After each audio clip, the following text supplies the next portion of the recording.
भारतीय सेना की ताकत पहले से और भी ज्यादा बढ़ गई है। दरअसल राजस्थान के बाड़मेर में NH-925A पर बनाई गई इमरजेंसी लैंडिंग फील्ड पर भारतीय वायुसेना के C-130J super Hercules transport aircraft ने सफलतापूर्वक लैंडिंग की है। इस विमान में केंद्रीय रक्षा मंत्री राजनाथ सिंह और परिवहन मंत्री नितिन गडकरी भी मौजूद थे। बाड़मेर में हाईवे पर बना यह एयर स्ट्रिप अपनी तरह का पहला एयर स्ट्रिप है।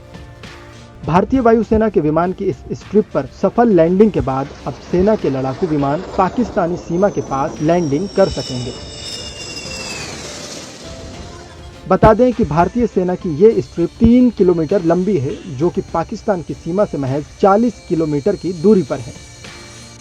इसके साथ ही National Highways Authority of India ने हाईवे के पास 3 हेलीपैड भी तैयार किए हैं।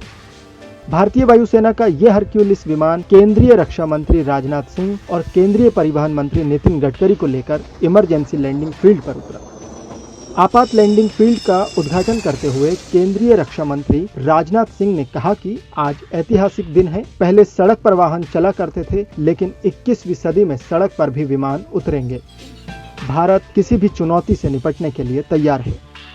वहीं इस मौके पर केंद्रीय मंत्री नितिन गडकरी ने एयरफोर्स चीफ को भरोसा दिलाते हुए कहा कि वैसे तो इस एयर स्ट्रिप को बनाने में 1.5 साल लगते हैं, लेकिन NHIA इस तरह की फील्ड को 15 दिनों में बनाकर दिखा सकता है।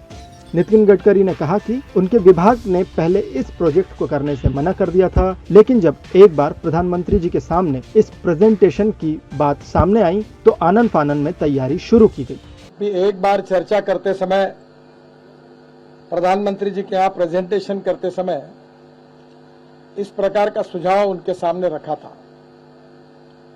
तब हमारे विभाग ने भी कहा था कि हमारा मैंडेट नहीं है, पर इसमें आउट ऑफ बॉक्स जब कोई भी बात होती है तो नियमों के लिए उसके लिए थोड़ी तो तकलीफ होती है।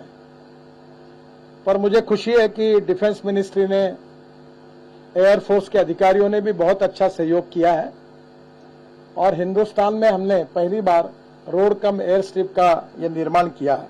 बता दें कि इस इमरजेंसी एयर स्ट्रिप को बनाने की शुरुआत जुलाई 2019 में की गई थी और इसी साल जनवरी में इस प्रोजेक्ट का काम पूरा कर लिया गया था। इस पट्टी को भारतमाला प्रोजेक्ट के तहत तैयार किया गया है।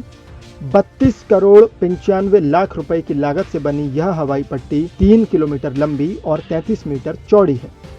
इसे रक्षा और परिवहन मंत्रालय के सहयोग से तैयार किया गया है। वहीं देश भर में इस तरह के 12 हाईवे तैयार किए जाने की भी योजना है, जहां विमानों की लैंडिंग कराई जा सके। इससे पहले वायुसेना प्रमुख RKS भदौरिया ने कहा कि भारतीय वायुसेना अगले 2 दशक में 350 विमान खरीदने की योजना बना रही है।